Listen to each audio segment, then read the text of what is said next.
testing resistance at 32 for a while now. False break.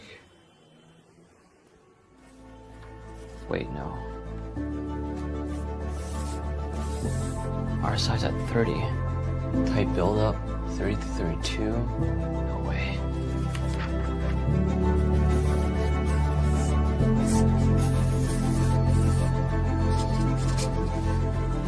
Holy shit.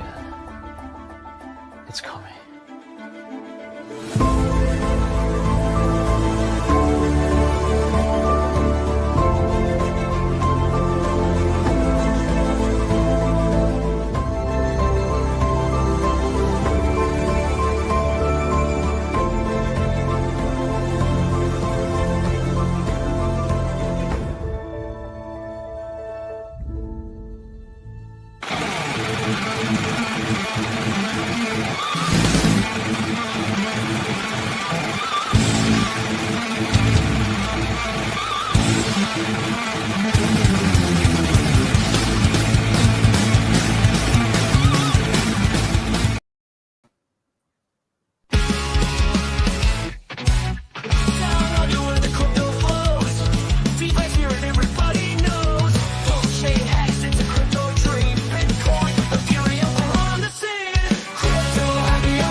G'day everybody and welcome to the Crypto Happy Hour, and g'day to my old mates True Blue, the Golden Bull and Base Radian. What's up, guys?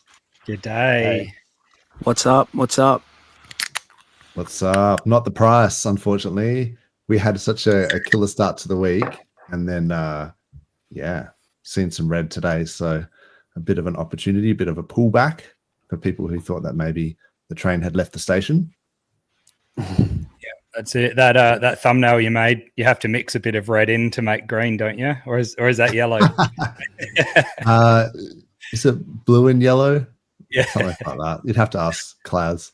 Must have to put red in. But yeah, that's the problem with low. the thumbnails, man. Like sometimes I'll do a thumbnail early in the week, and I'll be like, oh, it's bullish, you know, and then I'm thinking, I bet by the time we stream, it's going to be red. Just because it's like the nature of a pullback and, you know, volatility, and it's just, if you're going sideways or whatever. And the same thing happens sometimes as well when it's all red and I'm like, oh no, this is going to be terrible. And then it just pumps on the day that you stream and you're like, yes. Yeah. It's always a good one. It goes both ways. I have to say, I did think it was a bit odd that people were saying that it was because of the price pump was because of the reduced supply. That I feel like that is something that's going to play out over months rather than days, because you know there will be rolling stakes that are still waiting to come out, you know, and you know, it's going to take a while before people like eat through whatever buffer they have as far as, you know, dumping the extra tokens that they just can't seem to, you know, hang on to. So I think it's going to play out over months, but there's going to be a point, man. There's going to be a point when really there is just not enough hex in circuit. Yeah, supply shock. Yeah, big time supply shock. I mean, so yeah, there's a couple of things that, you know, because you're mentioning, you have to give, like, I guess, context to, but it's like what 95% of the circulating supply of hex on both chains is now burnt or staked. I mean, I think only some of it is only for 30 days. So that's like whatever it was, 250 billion. Yeah. But there was a lot of Quattrocincos during the week from the OA. And yeah, so it's going to become a little bit harder to get hold of hex. Absolutely. They were just digging up those wallets and, you know, punting them out for Quattro Cinco. It seemed for like 24 hours or something. They just kept pumping them out. So That's unreal, exciting hey? stuff, seeing them all put And then, away. yeah, and then in sort of in fitting with that theme of killing inflation, the ink emission rate went from 1 ink per second to, was it 0.05 ink per second? So it's like a 20x reduction. Ink, 1 ink every 20 seconds now instead of every second. Yeah, so that's significantly affected the liquidity in the farms. A lot of people that were just living off the yield and dumping ink, and now that they may have just pulled their position. Some of them may have just bought and just sort of thought, well, if I'm in like a stable pair, with something else, they may as well just use those stables. And so I think maybe we saw a bit of a pump because of that. But overall, it means that there's a lot less liquidity in the system, so the volatility is a lot higher. Like if the OA has primed the system to have low liquidity in the hope that we're going to get a case dismissal or some positive news is going to pump the price, it also works both ways. So you can get the negative downside with low liquidity. Definitely. Hey, Base Radian, you've obviously haven't been on with us in a while. I'm interested to see if you've been keeping up with it and like what do you think of all this that's been happening? I just caught wind of the OA doing big stakes, right? So there's like less inflation. There's like ramifications for that. Yeah. That will knock on. That's awesome. I didn't know about ink, so that's cool as well. I think those, I don't know how you guys are framing them, but I think they would be ultimately like positive, especially if Hex does not like leave the OA wallets ever. And so I've always been about like getting things as deflationary as you can. That is why Bitcoin price has gone up. Like that was what made it different to the fiat currencies that would just inflate forever. Always, your spending power always goes down. And so, no, I think it could be pretty cool. It would take a long time to play out. Like it's a permanent adjustment to the way the token works almost, like that'll play out until the end of the coin, and there is no end of the coin. So it just like, you know what I'm saying? Like, yeah. I think there's a lot. I mean, inflation figures at the moment, I mean, they've been sky high, and I think they've come in a little hot as well in the US at the moment. So inflation is what's basically killing, the purchasing power and the savings of like normal people who are and like uber rich. Credit card repayments and car repayments and house repayments. Everything, cost of living is so much higher. Yeah. And so that to kind of bring that down and to make it deflationary. So with the pump.tires, to be able to burn PLS with every sale, it's just adding to the the disinflation to try and bring that inflation down over time. And I think RH had actually suggested to Vitalik that maybe because of that proto-dank sharding, they had made it so it was the inflation was like they weren't getting paid enough from the L2s, and that he was basically saying that they need to make it so that they need to pay more rent and they need to burn more ETH effectively in every transaction, every swap, because it's that. I mean, we've got the buy and burn with the DEX or with PulseX, but just burning the supply with every transaction. Yeah, I think over a long period of time, like you say, can make it either disinflationary or ideally deflationary. And then you get the scarcity meme or like narrative but it really does work. Like it's effective. I mean, it's that whole De Beers thing. I can't remember if we brought it up last week, but there's a famous RH clip where he's talking about how the diamonds Yeah, Yeah. about how it's De Beers just controlled the supply of diamonds. That's what made Yeah. them The most movie Blood expensive. Diamond is basically like ends on that note. Yeah, that's a Have you good movie, seen actually. Yeah, it is Yeah. a good movie. True Blue. Have you seen that one?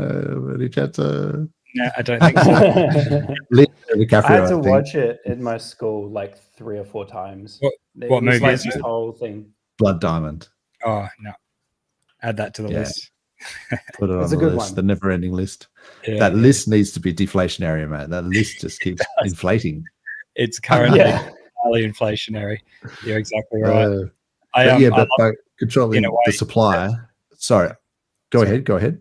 no, I was just going to say I like these moves by RH. It's sort of almost like he's playing the Fed in a way, like cutting the rates and really setting us up for the bull market. So it seems to be that way with yield farming and all that. The yield tends to drop over this time when the price is about to go parabolic. So. And so we talked about this last week, where actually when we streamed last week, they hadn't made the changes to the in commission rate. So this has all happened in 1 week, like less than a week, because we were talking about how pump.tires was burning the PLS, and then there was some speculation as to why the OA had done a 7-day stake, and I was pretty much just saying, yeah, I think it's like a test run to see like how it affects the payout per T share, and then maybe we'll see some longer stakes, and then that's exactly what's happened. So yeah, it seems like the theme, and then with the emission cut with the farms, it does seem to fit into this theme of just killing the inflation in the system. Because I think there's two things. Do you guys think that's a permanent thing, by the way? Do you think, I mean, when I say permanent, do you think it's going to see the 15-year, stake length? That's a separate thing. I reckon because he'll roll them. He'll just roll 15 years. So you can use, I mean, I do want to talk about this as well, like because you can use, the reason why you have lots of smaller like daughter address stakes like Quattro Cincos, I would have thought the beauty of that is that you can EES them at like some of them, and on particular maybe random days the stakers can get massive payouts, and then so half of that goes to the OA, and then so they can rinse and repeat, because it's a clever goes use back of to the the OA that we just built in to begin with. Exactly. So you can always, because the half goes to the OA, then you get a second chance at then staking it and then EESing it again, and every time you can always get half back if you EES it. So that way it pays out to the stakers. And Speaking of clever, here's Fast Abdul. Hey lads, What's up, Fast Abdul? You looking here sharp, we're talking mate. about inflation. We are indeed, yes. Unfortunately, yes, not inflating our portfolio today, but in dollars, but maybe in hex terms. Well, I think what Richard's trying to tell us is that you should probably do farming on 2fucks.io because it has better APRs on Hex and other PulseChain assets. Yeah, that's it. Exactly. Yep. And that's it. It's sharp today. To do it, so Yeah, very sharp. Then you can afford nice jackets and haircuts like Fast Abdul over there. Yeah, ever since the in commission rate went down, I've been just raking it in because all the new users are coming to 2fucks. There you go. Yep. Nothing like some forced adoption, eh? It's good. Indeed. Yeah, it looks like you're sort of well dressed for the farm that you've got in the background there as well. It's an Amish farm. Honest day's living. Indeed. Yeah. Well, it's all about the farm. You just finished putting up a shed. Did you? Yeah, that's the one. Do anything for extra yield. That's right. It's good. You get two barns for the price of one. So the difference in ink price is huge, right? Like not the price, rather the emissions rate. Like those PulseX farms are down to like 2% APR. So obviously he wants people to pull out of those farms. That's actually his intention, is like remove your liquidity, dumbass. Like you're only making 1%. You're suffering more in permanent loss than that, right? Yeah. And then with low liquidity means that more volatility. Maybe we'll see some upside volatility. Well, yeah, easier That's to the hope. pump, I think is the, Yeah. if I was going to pump it with my own money, I'd want there to be like $5 in liquidity, right? So Yeah. he has more money than me. There can still be $400,000 or $5 million in liquidity, but he doesn't want there to be $50 million in liquidity, right? It's interesting to think that when the OA was, or I should maybe say the SAC wallets were pumping the price at the start of last year, if the price was just getting sold down like into those buys, and also it almost seemed like there was like a test, like an experiment, like to sort of see if we put in X amount, how much does the price move? We'll try it on different coins in different pairs and different liquidities, and make sure that it matches our models. Maybe that was the intention, was just to check it out. And then of course the realization is, well, it would be a lot easier to pump this if there was less liquidity. And then, maybe how can we force the liquidity to drop? Yep. Of course, having the Master Chef has always had this functionality to change the emission rate of ink. Yep. And we've talked about that, many times. And so it's interesting to think that maybe you could reduce the emission rate in the farms to discourage people from, providing liquidity. So you have thin liquidity, you pump the price, and then if you wanted to, you could increase the emission rate to encourage liquidity to come back in. So then make it harder to dump, right? To sort of establish like a floor. If you wanted to. If the price of ink goes up enough, it may not be essential to increase the inflation of ink, right? Like if ink's $40, that's true as well. People would still be farming, right? It's just like I'd like it if it was a one-way function, like it could only go down. I think ideally that would be better. It's just funny to think about how you can tweak that number and then almost like a tap where you can change how much emission there is, but also how much liquidity is on the farm, because people will only come to farm when about changing it too. Like there's some other buttons there. You're so scared to like change the integer, right? Because you're like sitting there and you're like, this could have huge ramifications. Yeah. It's got to have big balls. Big balls. Are you guys familiar with Master Chef contracts? Yeah. So not really. So like there's more, like on the admin panel for a Master Chef contract, there's not just the option to reduce the inflation. There's the option to decide how much of the existing inflation is going to each pool, right? Oh, yes. So you could disincentivize or increase the incentive to any one of the current farms that exist to whatever ratio that he wants. So of the total ink that's coming out, he could be sending 99% to one farm and only 1% to all the other farms combined.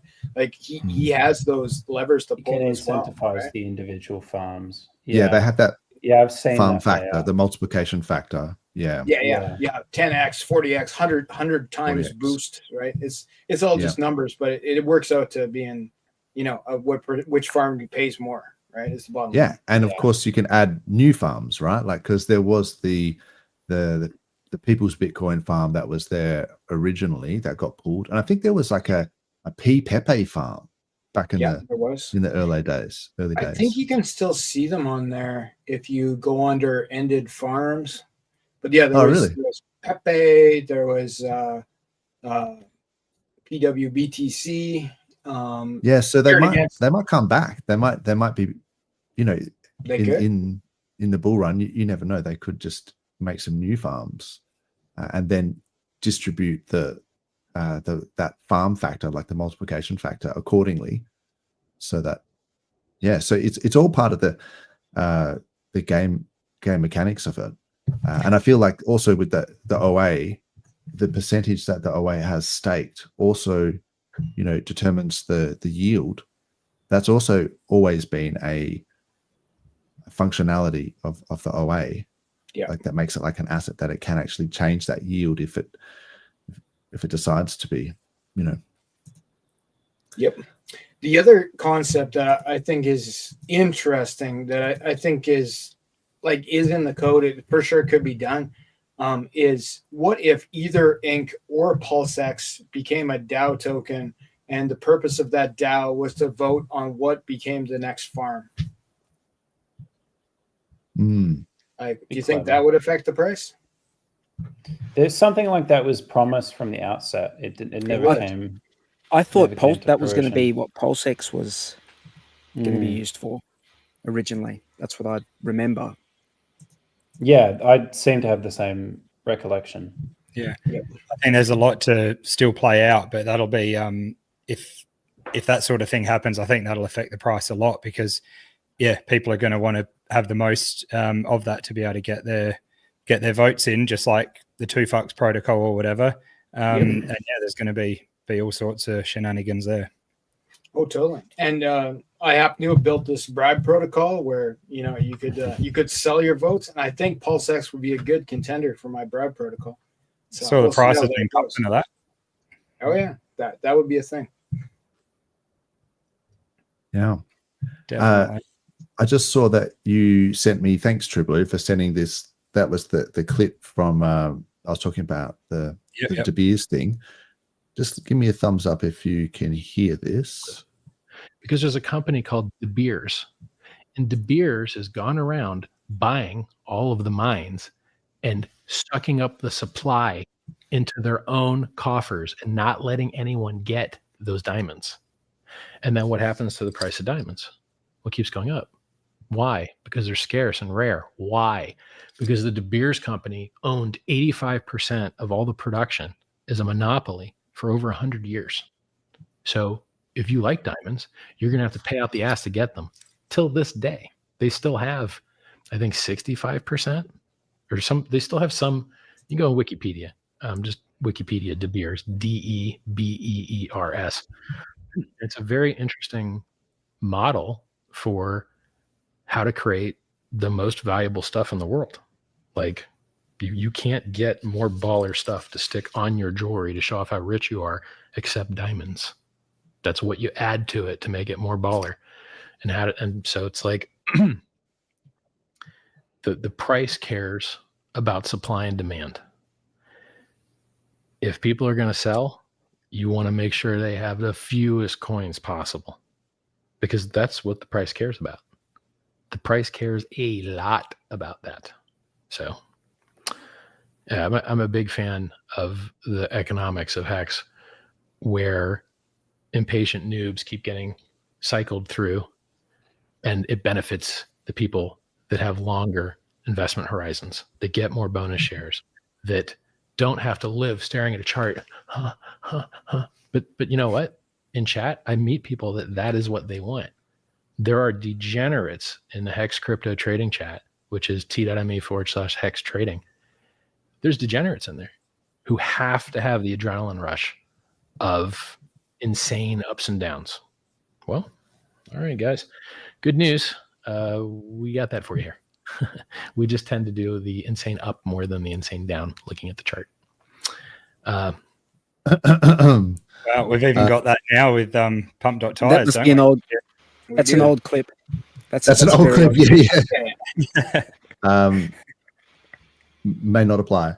Let me just quickly also pull up this one. This I think was an interesting clip as well. The coin went up.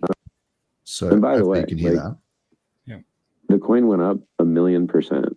The APY is 38%.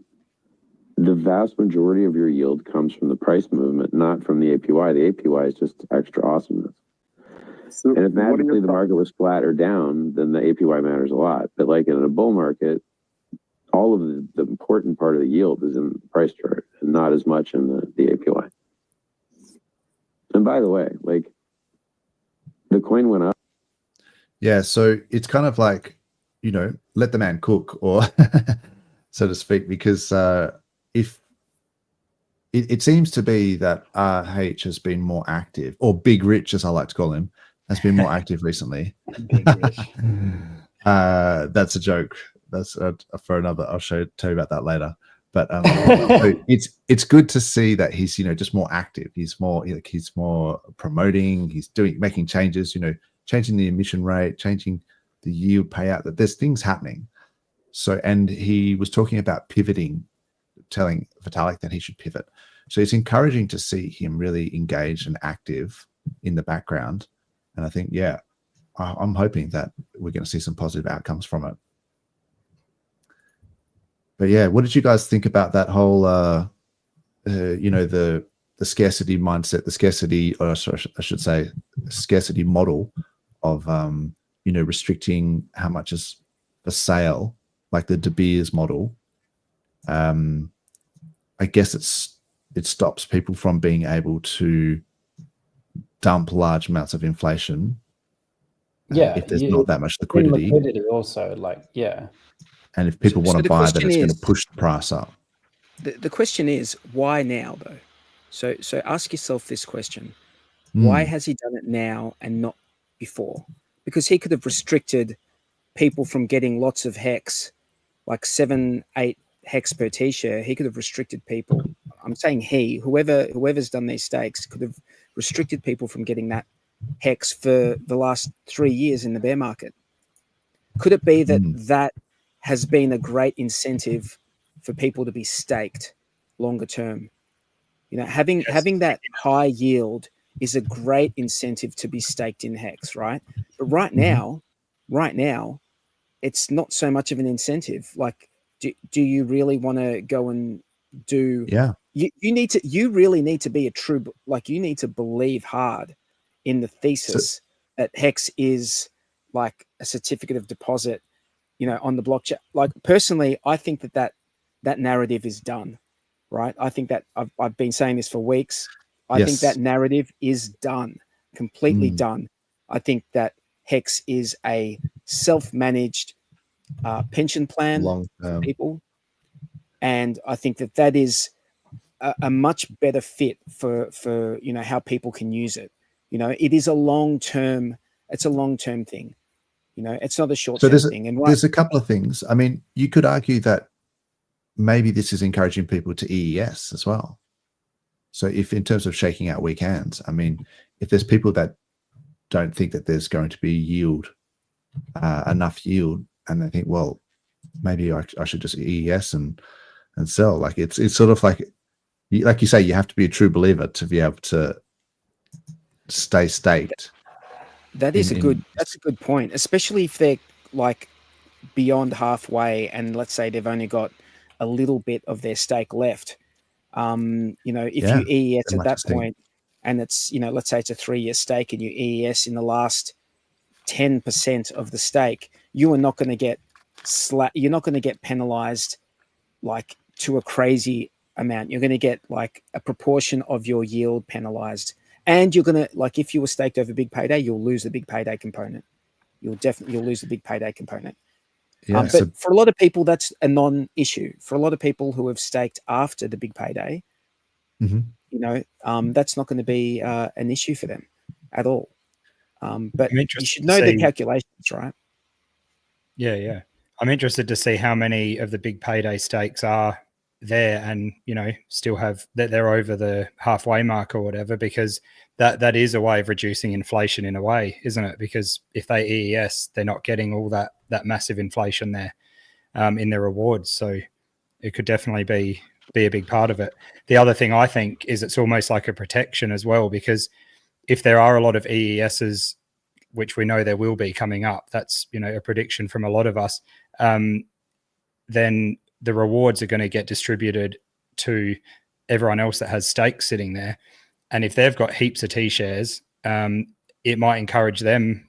You know, there could be days of 20, 30 hex per T-share coming up if the OA hadn't staked. People just rounding up all of these, you know, these rewards, they could then, you know, very well EES and just enjoy some of those rewards. So the fact that the OA is getting all of those, or, you know, the vast majority of them now is huge. It's going into those safe hands. You know what I mean? This goes back to the question that I asked earlier about what do you think is going to happen with these OA 15-year stakes? Do you think they're going to see the 15 years? And you, Dozza, you had said that you thought that, yeah, maybe at some point in the future when it's, you know, maybe you want to encourage people to stake again. Maybe you reduce how many OA stakes there are, so they're eating up less of the inflation, and then, you know, the rest of the people who are staked will start getting more. They'll also get a proportion or half of the penalties that from those AESs. I think that there is so much that can happen out of this that stimulates the staking component again in the bear market, and I think a lot of people are just ignoring all the plays that the OA could potentially do to like just re-stimulate the staking component of it.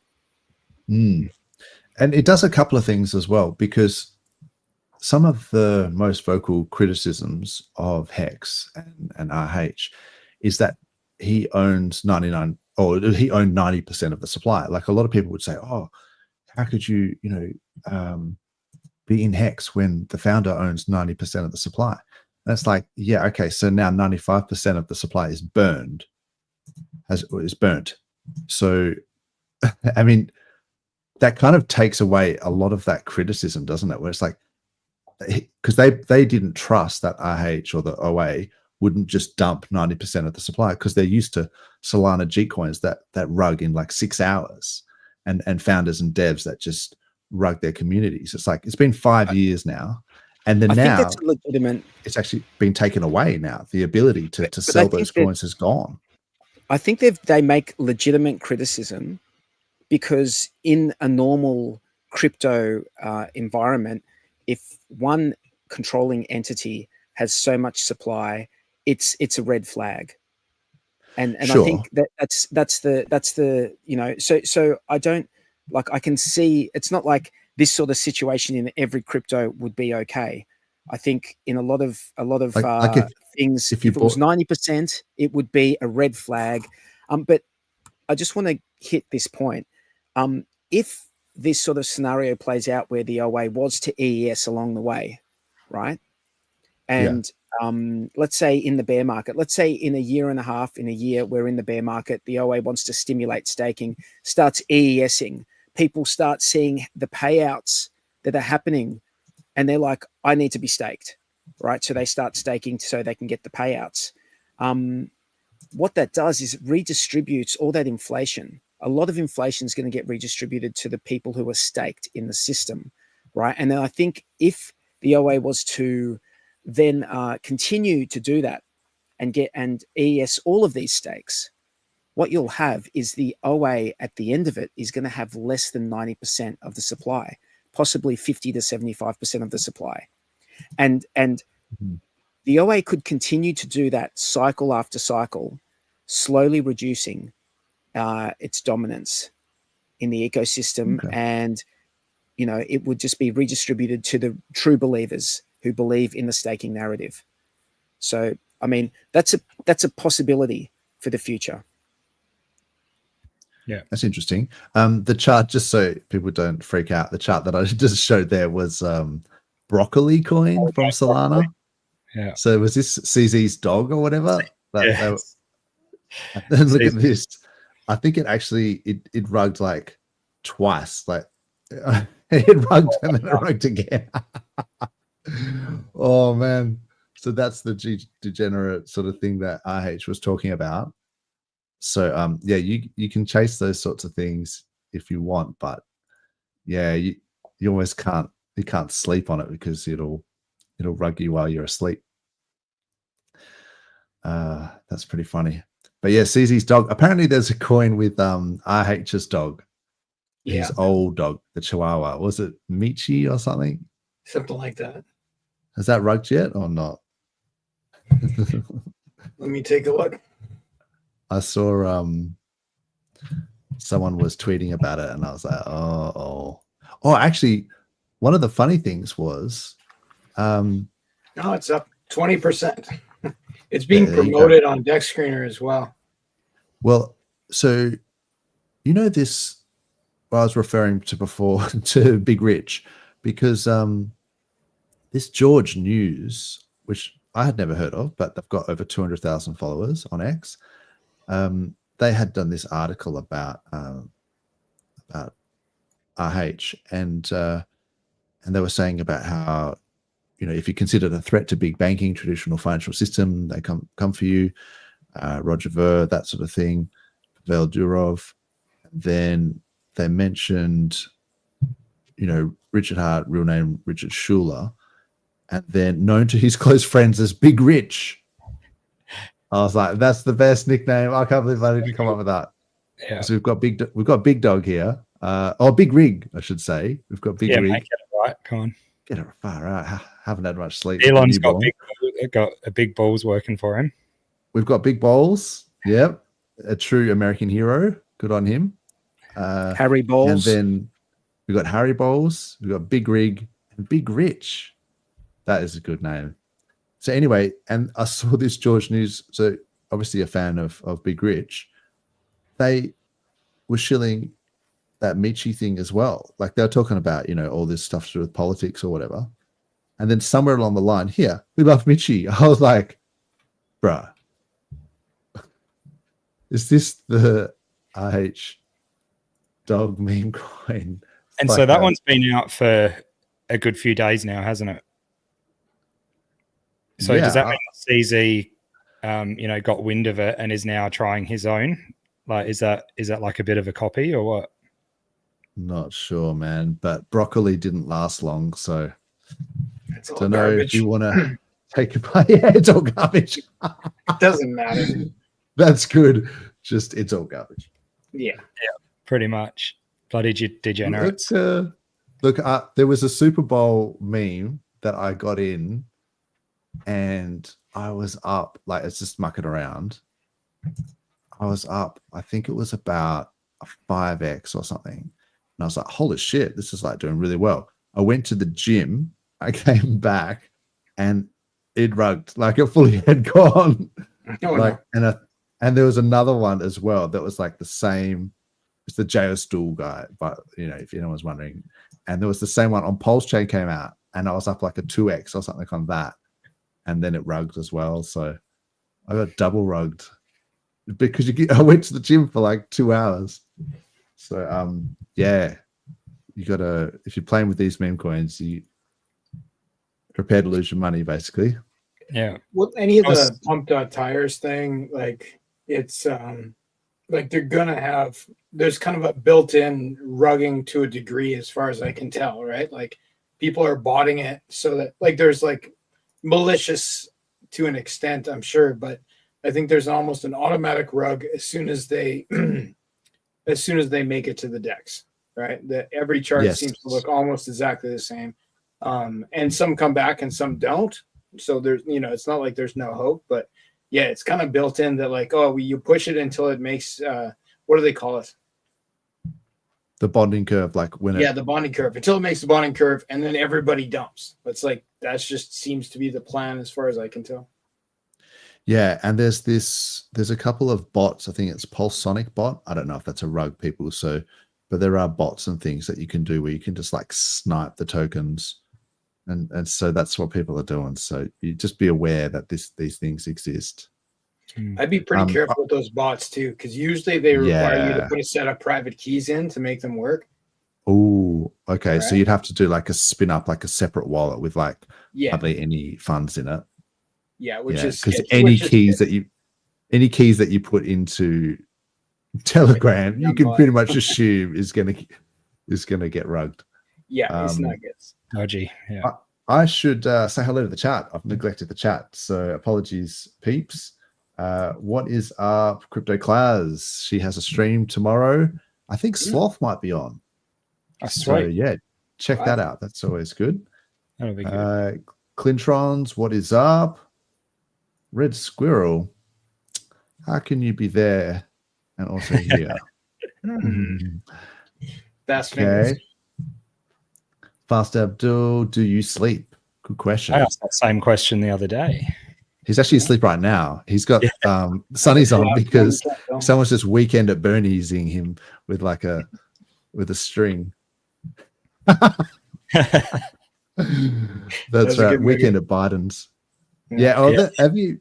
Yeah. Oh, has Tripoli seen that one? Let's look out. I was laughing at the Biden. The weekend at Biden's. Yeah, that was the joke that was going around. I've not seen that one.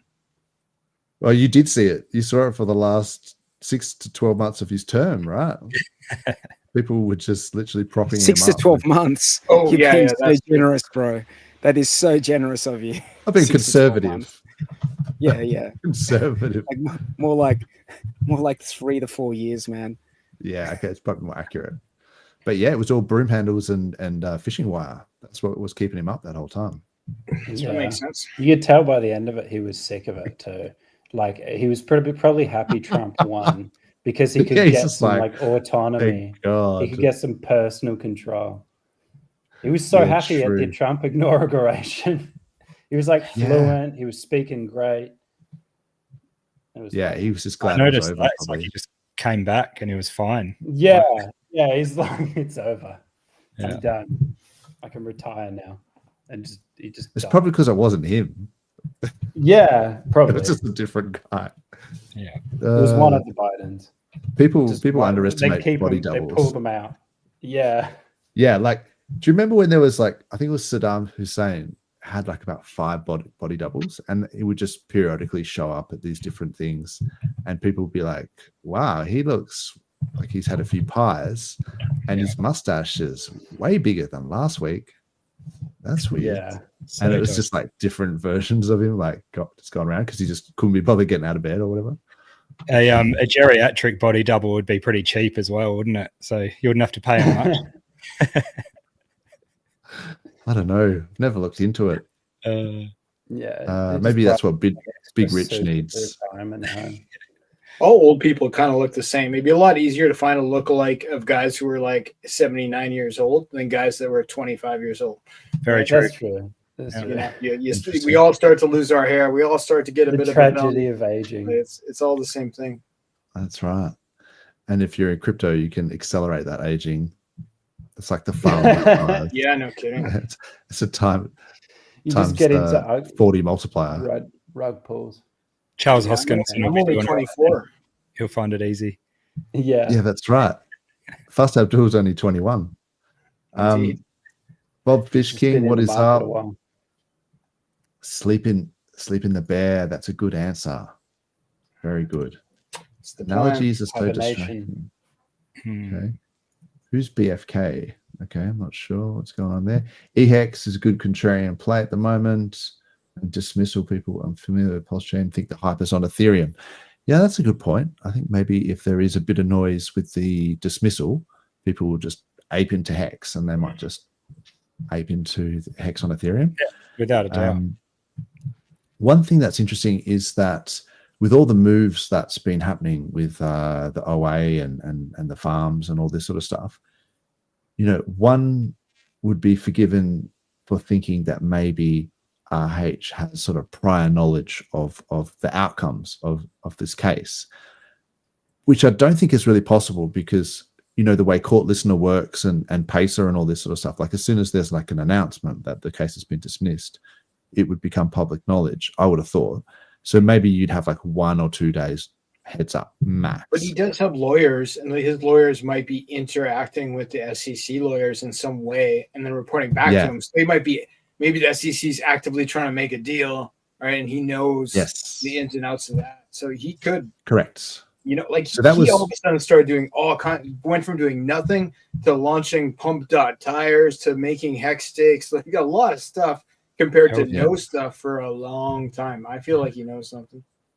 Well, so this is where I was kind of, a long-winded way of getting to that point where it's almost as if rather than a dismissal, maybe there's some sort of negotiations of a settlement that could be happening between lawyers, because if it was a dismissal, it would appear in the public forum.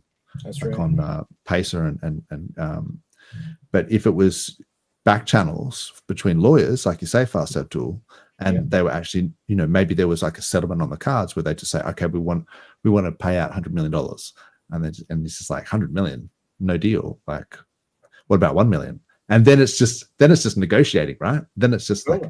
Yeah, and then he could be well aware of it. Or maybe the negotiation is going so poorly that he knows he's going to win. Maybe they're like, give us $50. Come on. And it's like, we'll take that's this true as well. Right?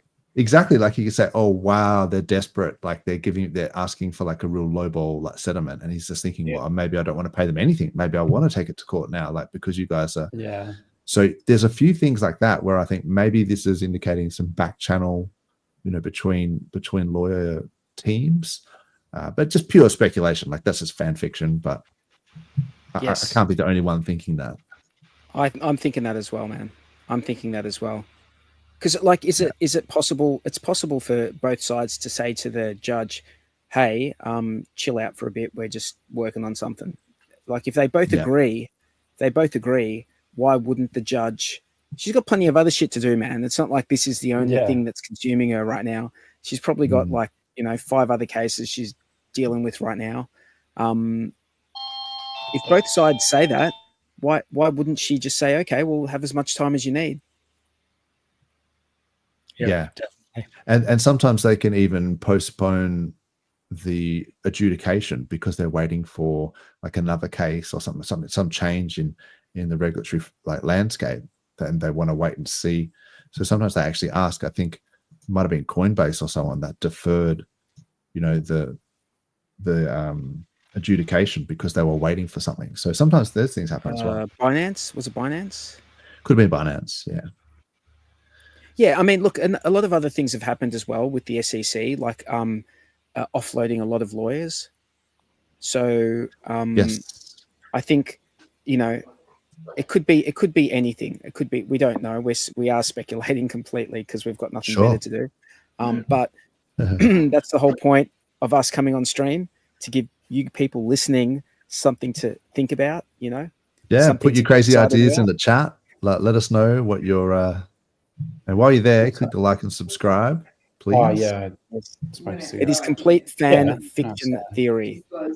Fan fiction theory for sure. Yep. I might just pull Base Radiant because I think his mic is on. It's like getting a pizza or something. What is that? F Society, Mr. Robot, love it. Hand some of that pizza this way. Far yeah. out. Oh, don't start talking about pizza again. Last time you guys did that, we literally had to have pizza that night because we talked about it so much that we're like, you know what? Maybe we should get pizza. So let's not go down that. Awesome. What is going on here? It's too late now, man. You'll be eating pizza again tonight. For sure. It's the inception. It's the inception. Mate, the fuse has been lit. That's right. Have you seen Inception, True Blue? No. No. Jeez. It's pretty I haven't seen Inception. Add it to the list, bro. Add it to the list. It's good. I'm pretty sheltered. Pretty sheltered. It's okay. It's all right. I'm just saying. It's good, though. It is good. If you haven't seen Inception, I'm not even sure you should be allowed to stream with us, mate. Oh, I have Oh. All right. I'll have to give you a review on it, mate. I'll do a project on it for you. You're going to have to go through pass the test. This is Leonardo DiCaprio hour because you've got Blood Diamond and so Blood Diamond and Inception are both Leo movies. Oh, it's like Ellen Page before she was a boy, when she was still like a little hottie, like Ellen Page. Ellen Page when she was a woman. Back when she was a woman. Jesus. Oh, right. Yeah. That's okay. Didn't she change everything? Like, yeah, man. Yeah, that's just it. Just wouldn't have like take the whole wrist fat, the wrist fat to make a schlong. The whole. Oh, yeah. No, I was just gonna say, I've never looked into how they do that, but yeah, thank you. That's what they do, man. Apparently. That's it. Wrist fat. You're fully looking it up just in case one day. Dude, look it up. Wrist fat schlong. Don't look it up. I don't want to. Google images. No. I did look up Ellen Page because I didn't know who. I can bring the face up, but right away it's like it brings up several pictures of a man and several pictures of a girl, and it appears to be the same person. Yeah. There you go. What a shame. Can I just say that I was heartbroken by that. And as heartbroken as you can be, like, without really caring that much and not losing any sleep at all. But I just thought that was, I just felt bad. Like no one told her that, hey, you're supposed to love yourself who you are, and doesn't matter what it is, just love yourself, no matter, just you're good. You're good. If you feel like a guy, feel like a guy, but you're made the way you are, just love yourself. No one told she missed that. Like no one told her, Yeah, that's actually quite sad. Yeah. But anyway, that's yeah, Can we talk I'll about say I'm a crypto, huge Dave? fan of that. Yeah. Crypto's getting weird. This conversation is getting weird. But what is up to Hexadelic? What is going on? Chris Klein, my favorite. The Klein bottle. It's back. Haven't caught a live show in a hot second. Awesome. Yeah. Hopefully did his homework about the Klein bottle and he's back. Auntie Carol needs more time to DCA. Yeah, that's probably what it is. That's probably the best. That'd be a good position to be in if you knew exactly what was going on. Yeah, you put in some decent DCAs, wouldn't you? I feel like there's probably like legal things to prevent one from doing that, but I could be wrong. Maybe they don't include crypto. Yeah, that's it. Yeah, so there's also been a bit of stuff going on with Elon Musk and the Trump administration. They're sort of auditing the IRS and they're doing all sorts of other things. Did you guys see this Gensler one? left, right? He left. He quit. Yeah, right? Gensler's retired. He's gone, man. Like that was. Yeah, he's gone. All right. I just wanted to double check. Yeah. That's we were popping bottles for that one. That was was awesome. But unfortunately, the David Sachs guy, they still haven't implemented the Bitcoin Strategic Reserve, and now they're talking about, it seems to be that they're trying to change the wording maybe to have a strategic reserve that's not exclusively Bitcoin. So maybe they might be including Ethereum, which I guess would be good for us. But yeah, there's a few things because the World Liberty Finance guys have been stacking ETH. Maybe I should base rate in again. Is he chatting? But yeah, the stacking of ETH, I think, is a good signal that maybe Trump or the World Liberty Finance guys know some stuff that's coming down the path that could help Ethereum price, like in the future. So I think it's the iShares Roca Negra, I think I have to say, ETF. They've got an Ethereum ETF, and they are applying or proposing that you can stake your Ethereum through the ETF. So that would be huge, I think, because for legacy finance and for, institutions and things like that to be able to stake their ETH and earn some yield, like pension funds and things like that, that might actually be huge for ETH. Yeah, absolutely. To that include could be staking. Yeah. Definitely. Did you see that tweet by Vitalik saying "Make communism great again"? I didn't look deep into it. I think it was like he was joking, but apparently he was joking. Yeah. Yeah, but if that was like an outrage marketing to get the attention of the Chinese, that is brilliant. Absolutely brilliant. No, I think it's just shit posting, man. I think he was just like, he didn't think it through or whatever, and he's just shit posting. And because apparently it was to do with some meme or something, but even I got triggered by it, and I was like typing in about communism and all this sort of stuff. And I did like an RH one where he's got he's like doing the face palm, and I was like, bro, I said, you got to stop drinking the soy, like it's affecting your brain. Like this is, bro. If he onboards China, the Ethereum price woes are over, baby. I don't think that's what it was. I think he was, but either way, it looked bad, didn't it? To say that, make communism great again. A lot of people were just like doing that whole face palm thing. Like, what? So Vitalik speaks Chinese, or Mandarin. I've seen video of him, like, I don't know how good he is, but he did like at least a short interview in Chinese, I think. Oh, wow. And that was a long time Mandarin, sorry. There you go. Long time ago. Yeah. Well, I think because he's an alien, he can just choose which language he absorb languages. Output. Maybe he just likes Chinese girls. Maybe. Bit of yellow fever, you reckon? Maybe that's right. Lots of guys have learned I languages. don't think that's what the yellow fever is, but Bro, that is exactly what the yellow fever is. What are you talking about, Dozza? No, it's like during the gold rush, and then they had the influx of that's Asian gold migrants. fever. That's different. No, but there was like an influx of Asian migrants Dude, in the if gold you rush. like Asian women, you got the yellow You've fever, got yellow bro. fever. Okay, all right, okay. I'll just change How or do you not know recalibrate this, what that Dozza? means in my How do brain. you It's not like the notice? equivalent of once you go black, you don't go back. Yeah. Anyway, And by the way, we can't get them for hate speech because this is love speech. It That's is. true. It is. It's all love about speech. love. Yeah. Yeah. Speaking of communism and democracy, I thought this was actually really interesting. I'll try and skip past the bits where his son was like interrupting, but and so just see it was in about the form of the president and the Senate. And then what meaning does democracy actually have? If the people cannot vote and have their will be decided by their elected representatives in the form of the president and the Senate and the House, then we don't live in a democracy. We live in a bureaucracy.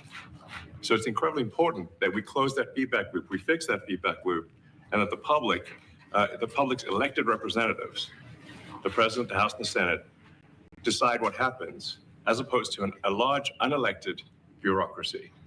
This is not to say that there are good people who are in the federal bureaucracy, but you can't have an autonomous federal bureaucracy. You have to have one that's responsive to the people.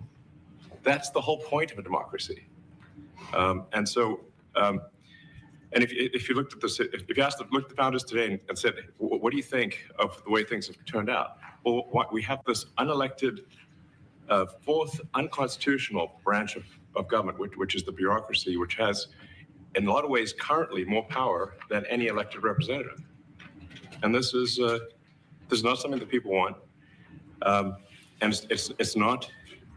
it does not match the will of people. So it's just something we've got to fix. And then we've also got to address the deficit. So we've got a $2 trillion deficit, and if we don't do something about this deficit, the country's going bankrupt. I mean, it's really astounding that the interest payments alone on the national debt exceed the Defense Department budget, which is shocking because we spend a lot of money on defense, and if that just keeps going, we're essentially going to bankrupt the country. So what I really want to say is, like, it's not optional for us to reduce the federal expenses. It's essential. It's essential for America to remain solvent as a country, and it's essential for America to have the resources necessary to provide things to its citizens and not simply be servicing vast amounts of debt. Yeah, I thought that was huge. Like, to Very actually see someone talk so eloquently and to the point about it. I mean, I know he stutters and all that sort of stuff, but he really did get to the point of it, like the debt and the interest, not even paying down the principal, but like 40% of the tax revenue went to pay off just the interest on the national debt. So it's just crazy. Like, we've said these things before, and it's just crazy to see it actually being talked about in mainstream media, in the Oval Office, like as if they're actually trying to do something about it. It took a lot of people just to speak up. Like, it took a long time before anything was done. And now they're finally, like, absolutely, like, the government was hemorrhaging money, right? Because they're just printing it and spending it on these random, like, I think transgender monkey surgery, all sorts of like weird stuff. I remember there was the transgender stuff in Guatemala and the Sesame Street in Iraq and all that stuff. There was a lot of weird stuff that they were just spending money on, wasn't there?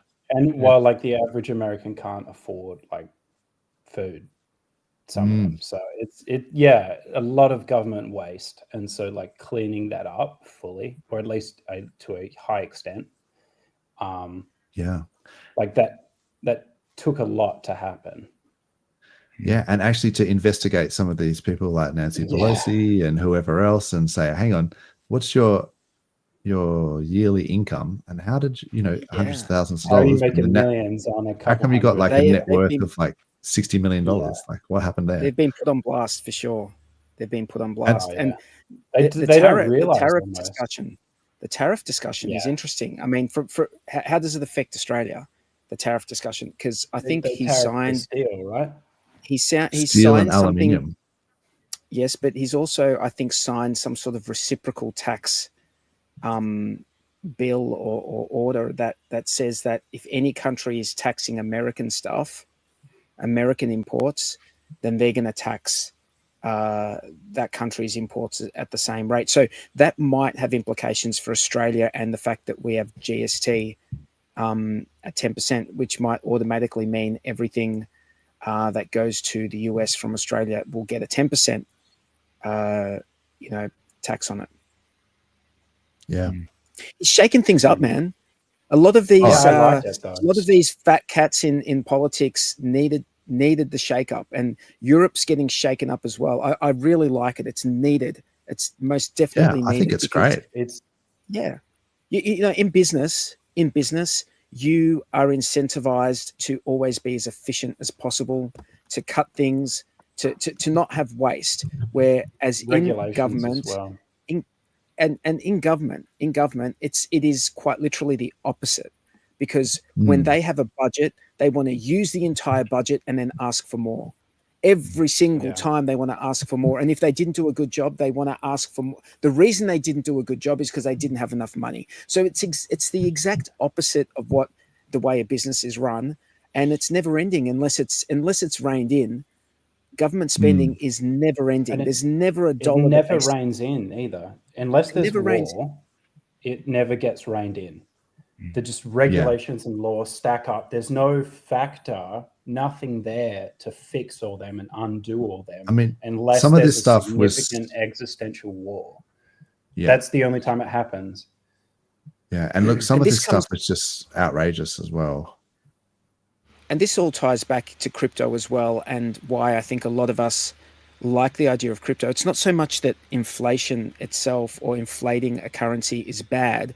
What's bad is that you've got a very small group of people deciding that inflation with there's no, as far as there's supposed to be rhyme or reason to it, but really at the end of the day, they've got a lot of power, those few people making that choice. Whereas if you've got maths saying this is going to be the inflation rate going forward, and I think that's what we're experimenting with right now in crypto. We're experimenting with which is the best way to go. Like Bitcoin is an idea. That's one way to do inflation. Ethereum is yet another way. Hex is yet another way again, which I actually think would be a great idea for countries to manage their currency. They could be the OA, a country, a federal, like a reserve bank per se, could be the OA in a system like Hex. But to be more responsive, I think as well. Responsive and transparent. That's what I see. Yeah, see what they're doing over there in America now. Like, there's actually transparency, and they seem to be like actually doing it for the people.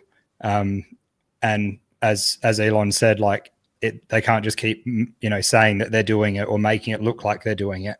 It's actually essential they do it and get it sorted now. Otherwise, they're wrecked. They actually have to sort it out. Yeah. And all the corrupt ones all the ones who seem like they're corrupt are the ones that are screaming blue murder. Yeah, that's the irony, isn't it? Is that you see the Elizabeth Warrens and this and that, like going bananas, going crazy about like, how can he be doing this? And it's an unelected shadow government, and it's like, no, this is what they've been running and people voted for. It's the opposite. It's like you project much, and because they're the ones that are going to get investigated as well. They're the ones that are trying to fight it the most. This I thought was a little bit funny, but like, geez. So this was the director of the Project on Government Oversight, which is an NGO funded by USAID. So this is just, if you can hear some of this. Different from fraud. Fraud is different from abuse, and abuse is different from both. When we talk about improper payments, they are a subset of those other three categories. But that doesn't tell us the whole picture either. Sometimes improper payments are a function of bad record keeping. Sometimes they are a function of outdated information technology systems. I've seen this Sometimes argument they come about before. through human error, and sometimes they come about through negligence. There are a variety of reasons why improper payments happen. So he's the director of government oversight of this NGO funded by USAID. He hasn't seen any evidence of widespread abuse or waste in any government spending. Bro, the guy is literally blind. Like he's actually blind. I've seen no evidence. He's actually blind. I was just like, are you serious?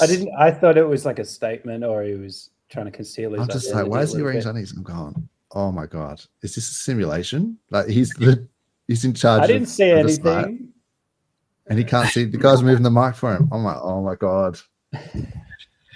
No shade on blind people. Excuse the pun. No, there's no shit. But like all. that's like a skit, right? Like that's like a SNL or something, you know.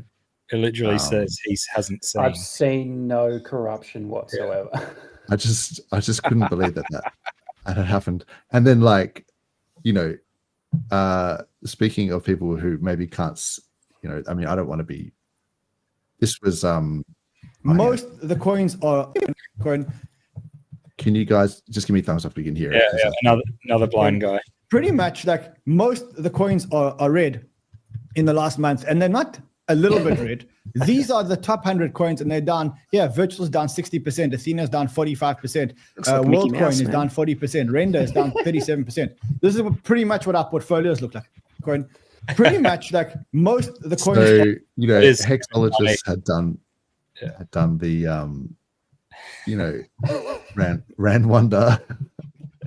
But yeah, that's some selective blindness. So that's straight up. Like, he's just saying, "Oh, look, all the bubbles are red, monthly red, and there's these giant balls just dangling either side of him." Yeah, that's hilarious, man. Yeah. Like sometimes I wonder, do they do that on purpose? Like, is he doing that so that we'll clip it?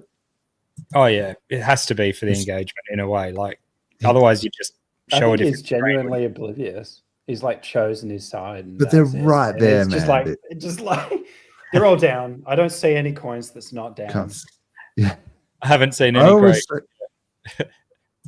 almost reckon it's like he knows exactly what he's doing, and he knows that the HEXicans will clip that and talk about it. But, Ivan Ontek does it as well.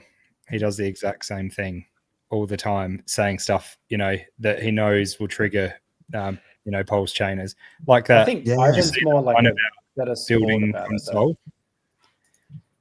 Yes, I know exactly what you're saying, True Blue. Yeah, he said that what wouldn't be a great idea if someone I'll bring it up. pumped up fun, and then burnt the fees or whatever. Yeah. Imagine pump fun, but it actually burns all Sol. It gets in fees. Sol would go deflationary. And then it's like, oh, do you mean like pump.tires? And he said, no one is on PLS. It's got to be on Sol. It's like, dude, there's 366 comments, and all of them are PulseChain, you know, users. 77 retweets, 1,000 likes. And I'm in there as well. I don't know if you scroll down, there'll be some comment from me. I was giving him grief. Yeah, you'll be somewhere in there. Lots of people in there. Ads. Yeah. There's Tangent. Oh, here we go. There you go. Yeah. Oh, there's Dozza. Richard Art was right again. Yeah, exactly. I said maybe you should follow Big Rich's lead and focus on the, you know, burning supply. Oh, this is saying that Vitalik should do that, and then maybe the price of ETH might go up for a change. Yeah. So there's a few. We're pretty active on the old on Twitter. So lots of people jump straight down their throat. But then you think, I just fall for the bait, didn't I? Yeah, exactly. I swear that's bait because he knows that it's on there. You know. Good stuff. Good stuff. What else is going on? You guys see that BitBoy clip at all? G'day, Hans. How you going? No, I just saw on Twitter, I think Somi, shout out to Somi, had him live or something. Really? But it didn't look great. Like It looked like Yeah, I maybe saw there Ben was is a lot going having an on. episode. And, Yeah. oh, I did see actually he tweeted something and it had a like a Google link to like his manifesto or whatever. And I was like, bruh, it's the bull run. I'm not clicking no links. Like so He was I talking about assume, like a manifesto. happy Do guy. we know right what now. it is? what's that? Do we know what his manifesto is about? I mean, look, I hope it's not serious, and I mean, he probably thinks it's very serious, but like, I don't think it's. I think it's just he's the type of guy that would actually do this stuff for relevancy and kind of engagement. Oh, yeah. So you Definitely. can't just assume that he's actually going to do what he's saying he's going to do. And yeah, I don't really have a lot of time for it, to be honest. Somewhere inside there's a really hurting soul. He's not doing too well, I don't think so. Yeah, I wish him the best. What I did you hope he think gets was out going of to it. happen, but- man? Come on. What do you think is going to happen? You leave your wife and kids to go off with some fucking 2-bit crypto whore. What do you think is going to happen? What do you think's going to Rough. happen, bro? But Yeah. yes, accurate. Yeah. Yeah. Yes. Well, I think a lot of people kind of were thinking along those lines. Indeed. But I wish him the best and all the rest of it. And Yeah, wish hope him the he best. Don't wish does any well, harm on but- him, man. But come on, yeah, like have a bit of foresight. Like look, use your read brain. the tea leaves, man. Think about Yeah. it. Wise words from the Golden Bull. The gold bull is just throwing Golden ball wisdom. When down you- facts. Yeah, when you go into those wisdom quotes, I just focus on the avatar. And it's just me too. so funny. It's me too. I was just fully tuned in on the bull's mouth and just like facts. Yeah. Like it's just It's telling us amazing what is up. it's amazing what like it's just two pictures, one with the bull's mouth open and one with the bull's mouth closed. And then But it speaks truth, man. It's speaking the truth, and it's like it's Straight I'm just saying resonating, it's man. not high definition, like there's not like 20 frames in between like the mouth opening and closing. It's like just two things. It just Just shows how literally- slow our vision is in picking this stuff up because it doesn't look too bad, Yeah. man. Small. It looks great, and like you say, it's because we're sampling it, like whatever it is, 24 frames per second. It's like we're just going, yeah, that bull's straight up talking to me. Tell me more. The sagacious, wisdom from the bull. Like when bull market. Exactly. So Hey, tell us more, man. just want to mention looks like in the past sort of half hour there's been like 3 hex stakes that have been nuked, and I think it's the same wallet, so it looks like someone's probably been hacked. But there seems to be a bit of word going around of a few people losing their coins lately, so be Yeah, careful that's a bit out there. sad. And what you, like Dozza said, what you're clicking on and everything, it's bull market for sure, so Yeah. you get dragged along Yep. into those things. No. Yeah. Yeah, I gotta heard some stuff like that too. That's pretty scary. Yeah, I think I Where saw. did you see that? True Blue. I think Just right now in the past half an hour there's been 3 stakes. They're not, they're still relatively good size, but yeah, But where did you see that info? Oh, is it right there? Excellent. Yeah, okay. yeah, and they're all the same wallet. I just checked as well, so Well, I heard that. I think it sometimes know was where the Johnny Chaos. Yeah, sorry. Johnny Chaos's brother, I think, got hacked the other day. So Spoon, shout out brutal. to him. That sucks. So I mean, he'll be fine, but yeah, it's just like that's got to suck for anyone. But it's always a reminder to use hardware wallets and security and all that stuff that we've talked about many, many times. Definitely. But yeah, it's still sad when it happens. Like anyone is going to be understandably upset. And check when you're sending, like it can be fairly innocuous when you're sending, wallet to wallet, because there was that guy who sent a whole bunch to the PLSX contract. Yeah. And that would suck as well, like because you're just sort of, copying contract addresses, copying wallet addresses and mixing them up. So That's you for don't sure. even have to get hacked. You can still do some damage if you're not paying Nuke attention. yourself. Yep. Click slower and you can't send to a contract to, a Pulse contract address on Internet Money Wallet either, without warning. So to the main ones, the core coins. So that's a good one. As a result of that, yeah, exactly. Yeah. So yeah, that's good that the Internet Money Wallet has that, and revoke your permissions as well. So I think just revoke.cash, is it? Yeah. You can do that on PulseChain. It's super cheap because the gas is cheap, right? Like, I mean, do it on Ethereum as well, but sometimes you might want to wait until the gwei goes down. I mean, the gas is cheap at the moment anyway. It was like 1 gwei, so it's always a good time to revoke permissions and just maybe don't like connect wallets, like bigger wallets or hardware wallets and things like that to dodgy dApps. Yeah. While the gwei is low, this wouldn't be so much of an issue. But I haven't heard it in a while. But when I first got into Hex, I heard a good tip, which was if you've got a wallet with stakes on it, it's good to have nothing else on there, but also to get rid of as much Ethereum or Pulse as possible, so there's no gas on there either, because the hackers are unlikely. The hackers are unlikely to send coins to a wallet unless they're real high tech and in it for the tech. But it's going to be harder for them to AEST your stakes if there's no gas on it. It's another good clever. Yeah, that's very clever. Yeah. I mean, I guess they could always send it from an exchange or something if they had to, but that's always hard to track because then you've got to get the exchange involved. Yeah. Or they could, run it through a mixer or something. But yeah, it sort of stops like your average hacker. It's just one more speed bump, isn't it? That's what you want. As many speed bumps as possible to slow them down. Yeah. Or make it hard. Yeah. Give you a bit of time to sort of do something with them. Yeah. That's it. Oh, BitBoy's live right now. Should we tune in live? Should we do a party? we certainly can. Oh, watch party. Is it Desi's at a nice discount at the moment? I'm just looking. We have to take a poll from the crowd. We've got 77 people watching. We want to hear more moon predictions from the bull, from the bull's mouth, or do we want to Hey, I was listening to a stream by RH Max, Ben Sierra, and Crispy Man, where Crispy Man was talking about the potential for $5 to $10 hex. Yes. Let's do it. Holy shit.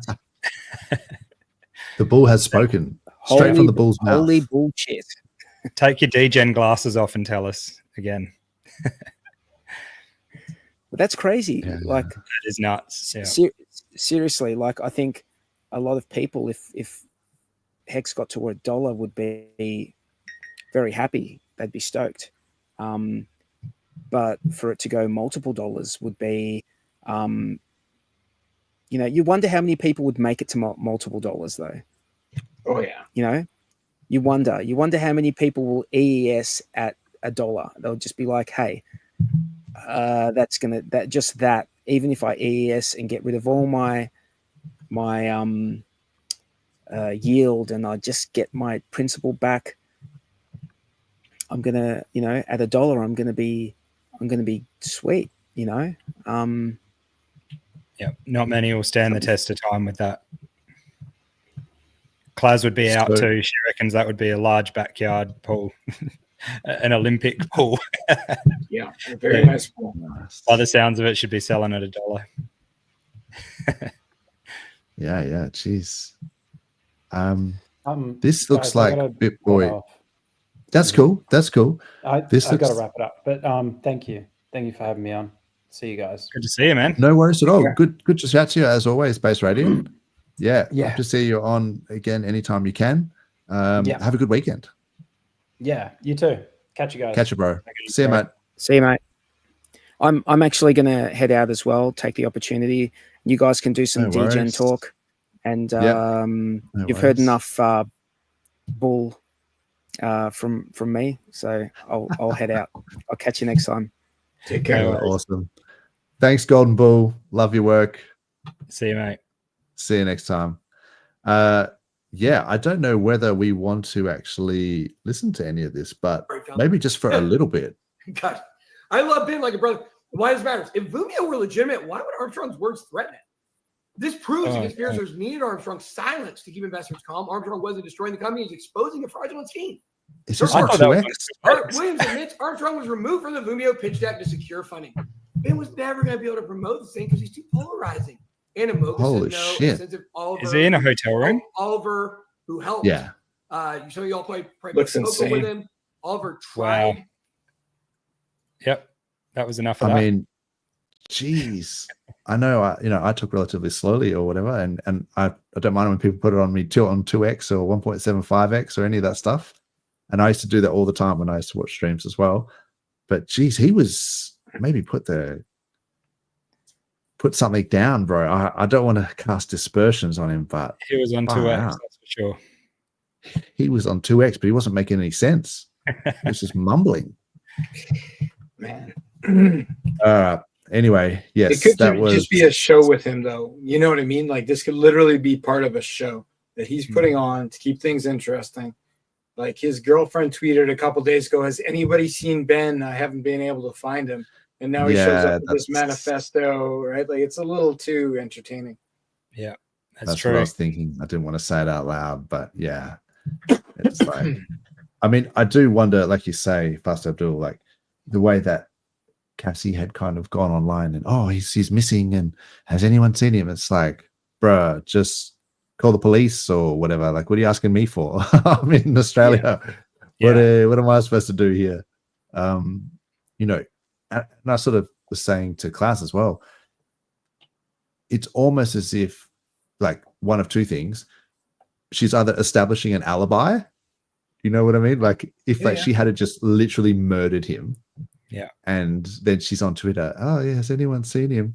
And I'm thinking they're going to like timestamp it and that she's interacting, and, it's like, well, it couldn't have been her because she's got an alibi. And I'm thinking, this is bad. Like, where I'm immediately thinking that she's murdered him. But then I was going, no, it's probably not that. It's probably just engagement farming. Like, yeah, because if she really wanted to find him, she'd get in a car and try and go looking for him or something, rather than just asking randoms on Twitter. Exactly. Yeah. It's not and people are just gonna fill her DMs with all sorts of dumb shit as well. Like, I saw him. No, it fully wasn't him. It was just some guy. So it's not an efficient way to find someone, I don't think. That's right. 43's comment, but Ben is not in it for the tech. Perhaps he's in it. Yeah, he's in it for something else. What is up, Don Swan? Yo. Hopefully we see the white swan. We've had enough black swans for the moment. We need, in crypto, we need some white swans to just, like, I don't know, Ethereum staking ETF, Ethereum in the strategic reserve, case dismissed. Like, we need some full white swanage. Yeah, I think we're due, because it's like, it's February, man. It's nearly March. Like, what is up? We got Trump in. We need one good week with no macro or micro PulseChain FUD, and it could be happy moon time. Yeah, I mean, it was happy moon time, like, during the week, like Monday or Tuesday. I think it was really, really going crazy, and then, like, so hence those green bubbles that we saw earlier. But I think just because we've got this recent pullback, it feels like it's not going well. But in actual fact, it's a lot better than it was last week. Oh yeah, and the week before. Absolutely, worse. Can definitely feel it in the waters. There's something brewing. So I think we should. Yeah, how can you not be bullish seeing everything that's been going on with the OA? Just the fact that it's making moves on the regular is like something's going on, and that's big. So we've only ever seen good things done by the OA. So. Yeah, it's always been benevolent, and I think this is no exception. Yeah, for the good of the system. And so the other thing to think about is that, in fact, the whole of crypto has been going down against Bitcoin. like, let's not shit ourselves. The Bitcoin dominance has been off the charts. And so this, for example, is total 2 versus Bitcoin, which I think is probably a more accurate indicator. I mean, it's kind of like ETH BTC, but this would include Solana and XRP and a few others. So, and I think Tommy looks at the others BTC, but that's coins outside the top 10. So I think total 2 BTC has always been a better one for me. And that just looks wrecked. Like, let's not shit ourselves. That's, total 2 versus BTC has been in a downtrend since November 2022. So basically BTC has just been outperforming everything. And then now we had this little bit of support, crashed through it, wicked down, and then now it's getting rejected off it. So it's like across the board, everything has getting hammered versus Bitcoin. And then, of course, the reciprocal of that is the dominance, the BTC dominance. That has just been going up, and then it wicked up to this diagonal resistance, came back down, sort of sitting at this fib line. So this is the 0.786. Oh no, sorry, this is the 0.618. Oh my god, the 618 is a huge fib as well. So I don't know if this is just a trading thing or what, but hopefully this breaks down and the dominance sort of starts to come down, because you can't get any altcoin season without the the Bitcoin dominance going down. And the total 2 versus BTC, I would like to see that establish like at least a floor here, and then start to go above the 20 MA on the weekly, but at least on the daily. Because One good month. So that's all we need. Yeah, exactly. And I mean, BTC itself, I mean, that's just versus BTC, but even BTC itself has been going sideways in this little range between 92K and 106K. I mean, it's sort of, you could argue, is consolidating at the highs. So maybe that's a good thing for the next leg up. But it's sort of boring, I guess, if you know what I mean. Like, everything is sort of, it's just volatility, just going sideways. And then, ETH. So ETH BTC still wrecked. It's just trying to get back into that channel. And then if you price everything in terms of BTC, I mean, Sol BTC is still going down. Sui BTC, that's Sui BTC. That's only just bounced off this, whatever that is, the 100 MA, 200 simple moving average further on the daily. So a lot of these other coins as well have not been doing well. Meme coins wrecked. All of like, this is Pepe versus BTC. All of the Murad coins have all been wrecked, like 70% down. So Hex has actually been doing quite well, and Pulse in this time frame. Of course, that's why we saw the big, golden balls. And then compared to the rest of the market, and even now, look, it's sort of coming back up. So if we just have a quick look at Hex and Pulse, this is Hex USD. I mean, it could have bled down to the bottom of this wick, right? But it sort of didn't, and it established a bit of a bottom here, almost like a big W. So it'd be nice. I mean, it's okay for it to come back down, and it's sort of sitting on this. It hasn't closed below this level of support. So hopefully it kind of bounces here, and we can continue the journey back up. So it's still in an uptrend. It hasn't sort of invalidated this uptrend. Like, it hasn't closed below the 20 MA yet on the daily. And then if you look at it in terms of Pulse, this is interesting as well.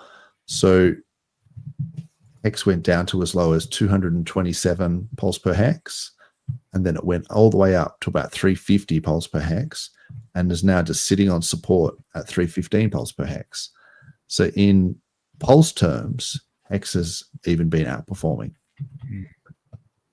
So that's interesting. And I think EHEX has even been doing like even better. Yeah, So, it was a lot lower to begin with, so maybe and a lot true. less liquidity too, right?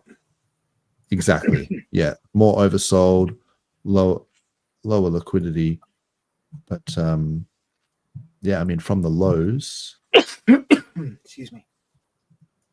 You're right. From the lows, EHEX is up like probably nearly 4x. So yeah, there's definitely, you know, with all these moves that have been making, the OA has been making with ink and everything like that. I think it's interesting that a lot of people were really bullish on ink, you know, months and months ago. And I was kind of like, yeah, I don't know.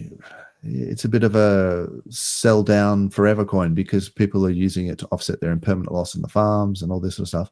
And then now, because the emission rate has been cut by 20, so you can think, well, now you can start to be bullish.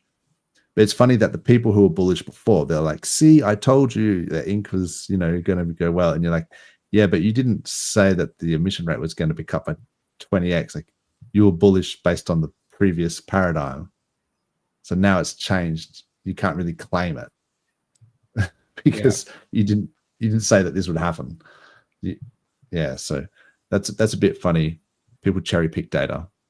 Oh, but yeah, from this point onwards, you could say, well, now it's super scarce, right? Like it's not being emitted as much. There's less of it. It makes more sense to be bullish on ink now than it did 2 weeks ago. Yeah, for sure. Hey, do you guys know much about what Coast or OX Coast is doing with this glory token? I'm not endorsing the glory hole. Yeah, I'm not endorsing it. I'm curious. Is it a sacrifice? Yeah. It reads as a sacrifice, but you get the tokens right away, right? So like you go on the website, you sacrifice USDC, USDT, or DAI, not Coast, interestingly enough, and you immediately receive your tokens. So it's like you pay $7 per token, and the liquidity pool seems to support about $7 per token so far. And you know, he was using sacrifice speak when he was talking about it, you know, like no expectations type stuff, which makes it very difficult. I've danced this dance before. Yes. But ultimately, you know, reading between the lines, I think you're essentially buying shares in a bank is the feeling that I got from the presentation. I was on with RH Max and him a couple of days ago. Yeah. And get tickets to the glory hole. So actually getting shares in a bank, or it's just it's just like a reflection of a bank, like they've just named it glory. Do you know what I mean? Is this actually buying basically shares? Well, that's the no expectations part, is that it phrased in such a way that I feel like that maybe I've participated with the bank as a financial product somehow. You know, but really I just have a meme coin that's worth $7, which is a quite expensive meme coin. Yes, indeed. Yeah, so this is where they're talking about it here. It's sacrificing for glory, making a political statement. Banking is a fundamental human right. Look, I'm over sacrifices, to be honest. I'm all sacked out. Like the sack is dry at this point. I'm just like no deal. And I gave it the comment, why not just airdrop to the original sacrifice set that had already sacrificed for freedom of speech and freedom of movement. And yeah, I got a few like, you know, because that's what we're doing. Users or, you know, but anyway. This is a little different in a novel way though, right? Because you do get your tokens immediately. So you could send $7 and you get, you know, what so far seems to be $7 for the tokens back. And so it's like, it's not like you wait 6 months for anything because you literally have the tokens right away. You're just minting tokens. You're So minting like, tokens. They're calling it a sacrifice, which I think implies there may be something further down the road. But like, so I think Claz has got it right here. She said, so there's glory holes, and this is an old glory hole. Oh dear. Well, man. Look, very interesting. people can look into it themselves. I mean, look, I think let's just say it as it is.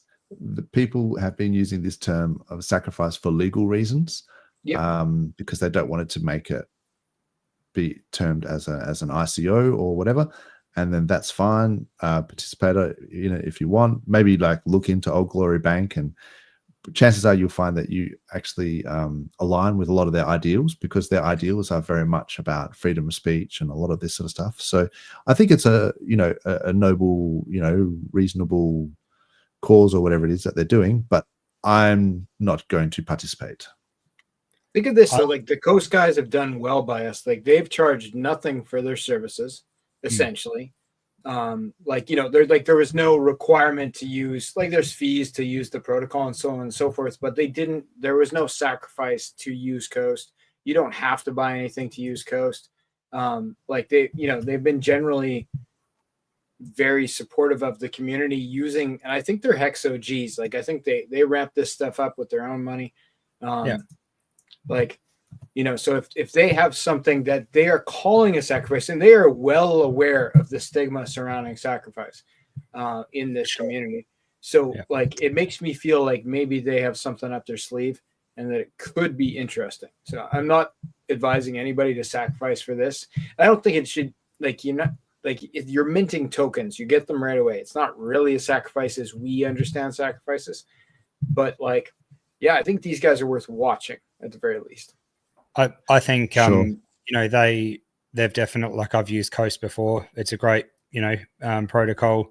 It all works and works smoothly, and I think they've been actively looking for banking partners that are going to reflect what they want, and to make this easy and support crypto and all of our ideals. So if that's Old Glory Bank, and I've heard good things about them, like people getting an account, putting money in, and it's like pretty much instant over to Coast. So that's amazing. And if we can find that, all over the world, then sounds good to me. What I'd love to see, and I don't think I've seen yet, is Old Glory Bank talking about this, saying, hey, this is here, which would be a big step for a bank. So on our end, on the crypto end, talking about a bank is, done every day and easy to do. But for a bank to come out and say, hey, check out this Coast thing, or check out, this sacrifice, that would be huge.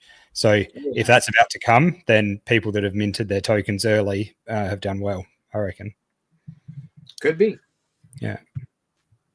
I just wanted to say, I think that this is hilarious. Have you guys seen this, the ADA on PulseChain, like all the memes with Charles Cuckinson? The meme one, yeah, good stuff.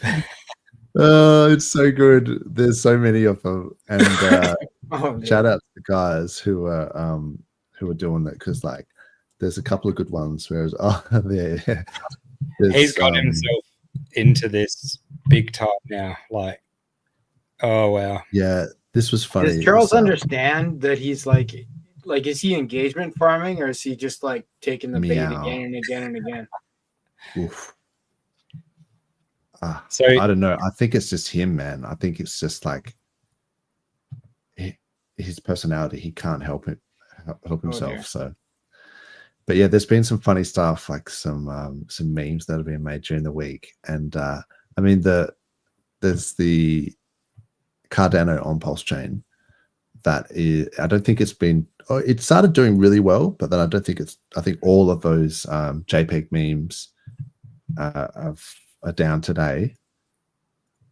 But it was funny though, man. I don't know. Maybe it's just me, but yeah. Oh wow, it's down 34% today. That's funny.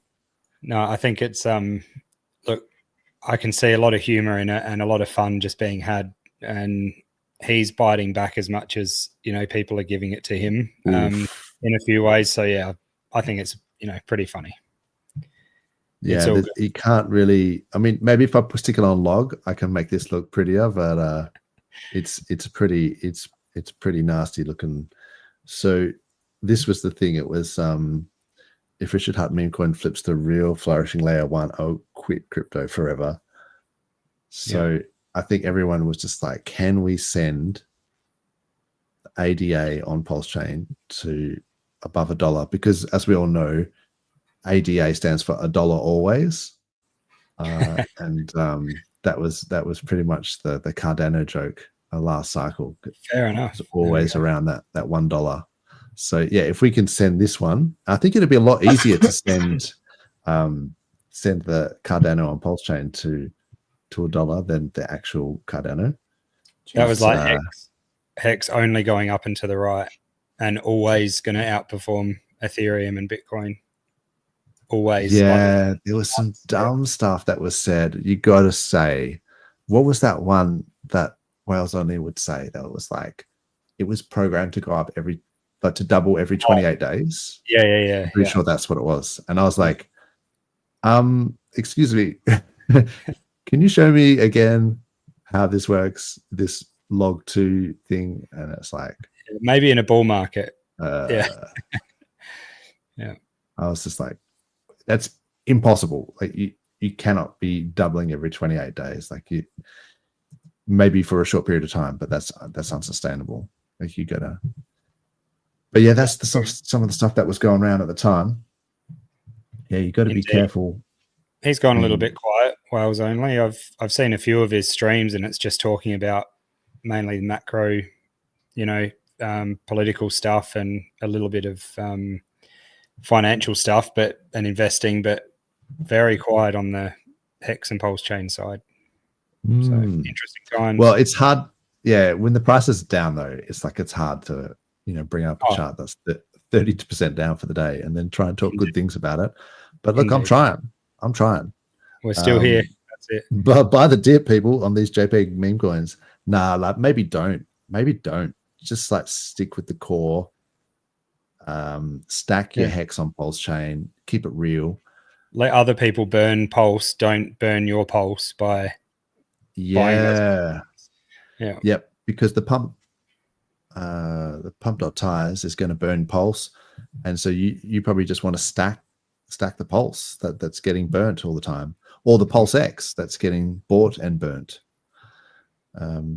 So yeah, I mean, if you just look at the Pulse chart, it's sort of just going sideways, right? Like there's nothing really bad about it. It's sitting about 405.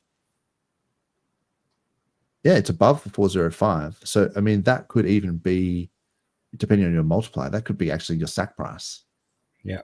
I saw Tangent, posting a few times saying, can we just hold 405 and just above that for a while? Like, that's bullish in itself.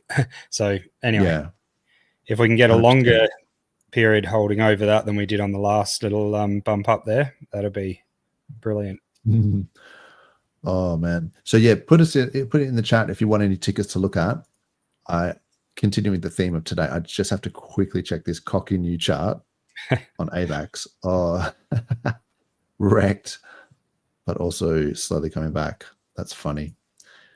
So yeah, anytime, I think that's speaking of Tangent, that was something I learned of him, was like, if a meme like actually makes you laugh, you have to buy it now. Like, yeah. And that's what happened with me with cocky new. I was like, you got me. That is a good one. So yeah, up your game, people. Like with your Poke Center coins or whatever, you have to make us laugh. I haven't seen the Pika chart in a while. Can you show us? Yeah, fully. This is on 9mm. It was all the rage for a little while there. It was, yeah. Look, I think a lot of the Tangan coins got wrecked. Still in a downtrend. I just hope it can sit on this support here. Drew from ages back. Yeah, look, I mean, sometimes you just have to have big balls if you want to scoop some things up at the low. Yeah. But yeah, there's a few random meme coins I've noticed floating around. I think half of them have rugged. Probably Michi is the only one that, like, from a degen thing that's just happened today, is probably got about 4 hours before it rugs. So maybe don't go to the gym is my lesson there. Just because you will literally lose it all. If you, but no, there's actually heaps of. I see. That's the other thing I was going to talk about. Has the PRC20 narrative, has that been diluted somewhat with the whole JPEG meme coin casino that is Pump.tires? No more than everything else that got diluted when that launched, right? Like of course there's copies of them, but there was also copies of PulseX and Hex and the ink and stuff that got launched on that. Yeah, that's a good point, I guess. I guess what I'm saying is that, like, if you looked at the JPEG meme coins from pump.tires, there is a Bitcoin and there is a DAI. So where is it? Like, why would you? Because these ones were, well, in theory, this was a DAI that was made by Richard Hart, and it's a JPEG DAI. Charts Rect, mind you. But then if you compare this to, say, the PRC20s, like PDAI and PRAT BTC, like, what's the advantages and disadvantages?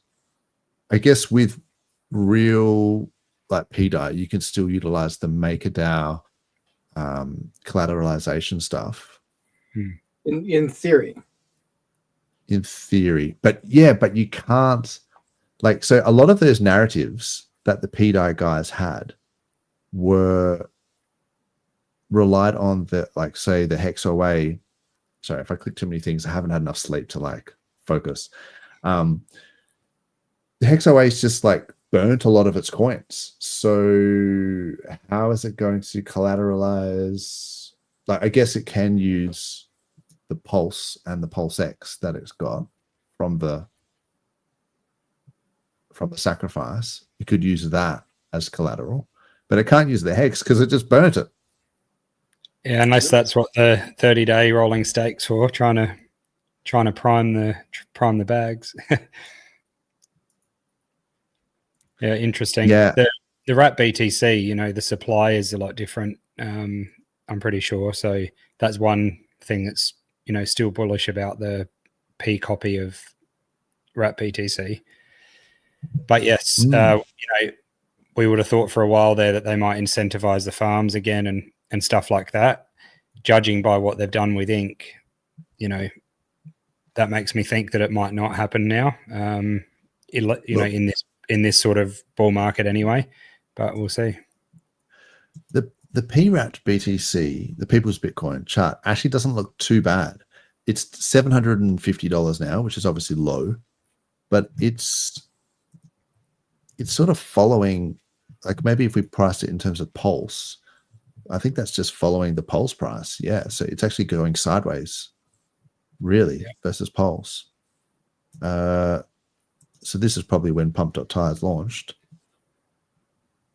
But yeah, if you look at it in USD, the People's Bitcoin has been kind of going sideways for a little bit here. And whereas the JPEG Bitcoin, I don't know, put it in the chat which fake version of Bitcoin you're interested in. Is it the PRAT BTC or is it JPEG Bitcoin? Or do we not care about either? And same goes for DAI. If I invert this pair, this is the DAI Atropa pair. So yeah, DAI's pretty much has been going sideways as well in terms of USD, sitting at around about 1 cent, just under. Whereas JPEG DAI is 3078.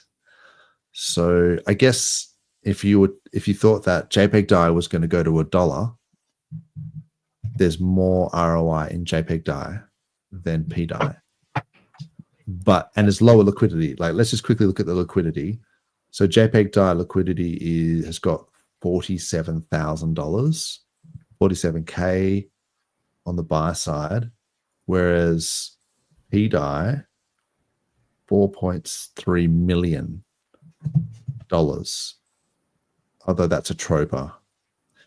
So then you'd have to look at the Atropa pair to see how much is it in PLS. Yeah, a lot of things paired against Teddy Bear and so on and so forth. That you'd have some slippage to actually facilitate that. But yeah, what do you guys think about that? You know, is the PDI narrative being diluted now with the JPEG DAI? And I don't think it's so much the JPEG DAI as the OA account moving and not specifically moving to collateralized PDI. Doing things like they had a lot of trouble with the concept of the stakes, and there was an attempt to write a narrative about encapsulated stakes that got picked apart pretty heavily by smart HEXicans, and they're still kind of on that. It's hard to come back from that, isn't it? If you like make a bunch of claims and you say that the OA is going to do this and it's going to do that, and then it doesn't do it, then it lowers your credibility for then the next prediction, because you're going, yeah, but all these things that you said would happen didn't happen. So then now I'm to believe that you've just come up with a new narrative. Anyway, I shouldn't talk smack about coins in our ecosystem because I learned my lesson.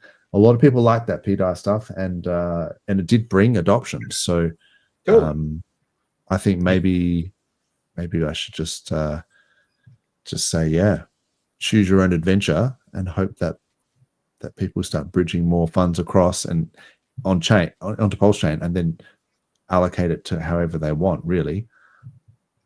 I guess that's the thing, isn't it? You need to have new users bridging in. Yeah. I don't know about I think no matter what happens with the OA or anything like that, there's always going to be a pivot, just like we speculate, and there's always a new narrative. Same with the PDI thing, that narrative can go on forever. There's always going to be another pivot, and another thing they could be doing with it. The encapsulated stake doesn't sound to me like it's something that's going to happen, especially if it's using the protocols that are already around, because there's been, in the past, there was a sell wall, wasn't it, put up in the Hedron chart as well. So I just think it wouldn't happen in that way. But anyway, we'll see. What about Yvonne's asking about, or said most to the moon? What about let's look it up. Let's look. Why not? Most Trump and Pump. Those are the ones with the most liquidity that were kind of like the initial darlings of the OA account when it was launched. I mean, that was a big day, and it looks like because this is ranked in terms of liquidity. Yeah, most Pump and Trump for sure. Oh, and then Cardano on PulseChain. That's so funny. Nice. Still, for cucking some jokes. I feel like that's a good meme that can just keep going. That's it. You look like a Bond villain there with your cat. Found Richard's cat. Yeah. Nice. Oh, is it Michi? Yeah. Or is it the dog? Michi the cat. I can't remember the cat's name, but anyway. No. I think the cat's telling me. I couldn't do it. I was going to do the whole, fuck cats. I'm a dog person. But that cat actually looks quite nice. So. I was not a cat person at all until we made the mistake of getting a cat as a reward for one of our kids. And not so much a mistake now, because I actually don't mind cats now, but I definitely never used to like them. So that's a classic dad move, to just sort of not be into the cats and to be like, fuck these cats. And but then every morning just feeding them and like taking care of them and stuff like that. That's it. But also I had, when I was growing up, I'm actually allergic to cats, but growing up I had 2 cats and my dad named them Satay and Stick. Okay. And he just like pretended that he hated them, but then he always took care of them and stuff like that. Yeah. Okay. It's pretty funny. Yeah. No, we have a love-hate relationship. Me and that one, but there we go. You got something in common with Richard. Apparently, he's allergic to cats. So there we go. There you go. Yeah, no, not much fun. Looking at this most chart, it does seem to be look, it's pretty wrecked. I mean, yeah, at this point, you can ape into something like this and just hope for the best. Like that's pretty much all you can do. Like Richard could pump one of these. They'd be easy to pump and it would draw lots of attention. I remember Buck theorized that would be what would happen. I don't think it's the craziest idea I've ever heard. I do like the idea of most and like the meme behind that. And I would love to see that moon. That would be amazing. But yeah. And it pretty much tried to get stolen. Like that whole jail stool thing that I got rugged on. Like that happened because of the Super Bowl, and it was this Dave Portnoy.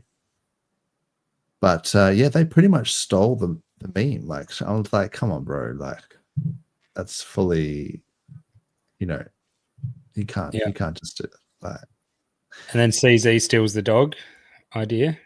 Oh, exactly. There's no original thought anymore. It's just like someone makes a meme and then everyone just copies it and just does like 15 variants of it. And there's like a baby version. Like there'll be a baby Michi. Like, don't make baby Michi, by the way, if you were thinking about doing it. I know you were. If you type Michi, there'll already be one. You literally just went, oh, that's a good idea. I'll just jump on pump.tires, baby Michi. Yeah. It's disgusting. Bloody DJs, mate. You disgust me, you DJs. I'll still buy it. I'm disgusted in it. I'm still aping. Yeah. I'll buy baby Michi and I'll have to have a shower. But, I'll still ape in. Go to the gym, get rugged. My bags. Yeah, that's right. But, not on your stake. Shake my head. Yeah. No. And then I'll just shake my head and be like, you guys, come on. Pretty much. We had a chance with baby Michi and you ruined it. Yeah, I actually liked the idea of that Judge one, Judge Carroll, but wrecked as well. Oh, did it? Was there one that came out? Yeah. Oh, that's so funny. I think everyone was thinking that, like, where's the Auntie Judge Carroll meme? Like, but there was just, I guess, so many of them. Yeah. Well, as this ran in, she wants to go make a baby Michi now. Don't do it. Don't do it. What, make a baby Michi or buy it? Oh, make. It is Valentine's Day. See that? It is. Yeah, happy Valentine's Day, by the way, everyone. That's right. Thank you. Yes. Enjoy making baby Michis if that's what it is that you do. That's it. And on that note, on our stream, we've been streaming for 2 hours on Valentine's Day. Yeah, I know. That's a good idea. Good idea. Let's wrap it up. Peeps. Baby Michis need to be made. We need to be buying flowers for our respective. Gotta go mint those Michis. Yeah, that's right. Could have aped into some baby Michi. That's right. Awesome, guys. Well, yeah, thanks for coming on, Fast Abdul, True Blue, and of course the Golden Bull and Base Radian. Heck yeah. Enjoy your mushroom. Michi mushrooms. Palace that you've got back there. And thanks for the chat. And thanks to everyone. Hopefully we get some better prices next week and we'll catch you all then. But yeah, have a good weekend in the meantime. Indeed. Cheers, guys. See you guys. Take care. Thanks, guys.